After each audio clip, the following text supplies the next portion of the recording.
నాగార్జునకి సంక్రాంతి కాసుల పండుగ అన్నారు. కానీ ప్రెజెంట్ సిచ్యువేషన్ చూస్తే పండుగ ఓకే కానీ కాసులే డౌట్ అంటున్నారు. ఒమిక్రాన్ దెబ్బతో పాటు కరోనా నిబంధనలే కంగారు పెట్టించేలా ఉన్నాయి. ఈ పొంగల్ నాడు బంగారాజుకి ముందు నుయ్యి వెనుక గొయ్యిలా పరిస్థితులు పగబట్టేలా ఉన్నాయి. సోగ్గాడే చిన్ని నాయన తర్వాత దాని సీక్వెల్ గా నాగ్ చేసిన ప్రయోగం బంగారాజు ఈ సంక్రాంతి స్పెషల్ గా రాబోతోంది. పాన్ ఇండియా మూవీలన్నీ పక్కకు తప్పుకోవడంతో ఈ సినిమాకు రూట్ క్లియర్ అన్నారు. కానీ సీన్ రివర్స్ అవుతోంది. ఈ ఫ్రైడే కింగ్ నాగార్జునతో పాటు నాగ చైతన్య కలిసి బాక్స్ ఆఫీస్ మీద దాడి చేయబోతున్నారు. అంతవరకు బానే ఉంది. కానీ ఒమిక్రాన్ ఉధృతే ఫిలిం టీమ్ ను కంగారు పెట్టిస్తోంది.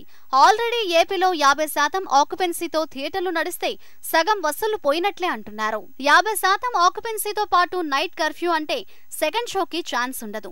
అవన్నీ వసూళ్ల మీద ప్రభావం చూపిస్తాయి. ఇక టికెట్ రేట్లు అదనం అంటున్నారు.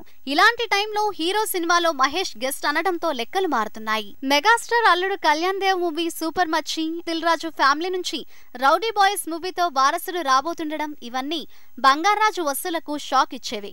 అందుకే బంగారాజుకి ఒమిక్రాన్ ఎఫెక్ట్ విడుదలకు ముందే కనిపిస్తోందంటున్నారు. ఒమిక్రాన్ దెబ్బతో 50% ఆక్యుపెన్సీ, నైట్ కర్ఫ్యూతో సెకండ్ షో ఛాన్స్ లేకపోవడం, ఇలాంటి పరిస్థితుల మధ్య విడుదల చేస్తే కలెక్షన్లలో కోత ఉండొచ్చు.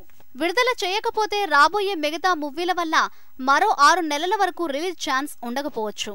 అందుకే ముందు నొయ్యి వెనక గొయ్యిలా మారింది పరిస్థితి.